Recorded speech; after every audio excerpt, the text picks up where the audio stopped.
براکەم 20 ڕۆژ لە ماڵە 10 ڕۆژە دەوامە سبەی ئەوای ئەمڕۆ بەهاتایەتەوە لە دەوام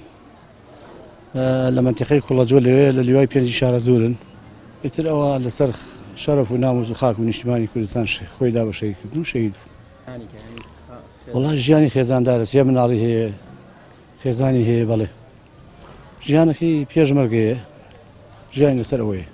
وەڵا هەواڵەکە شەو تەلەفۆنیان بۆ کردین برادەرەکانی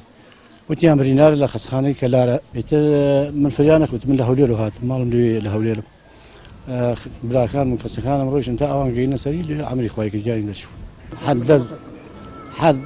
تا گەیانمەوە خەستەخانە هەمووی چارە یەدە دەقیقە نەچوو عەمری خۆی کرد بانی شارە خەڵکی بانی شارە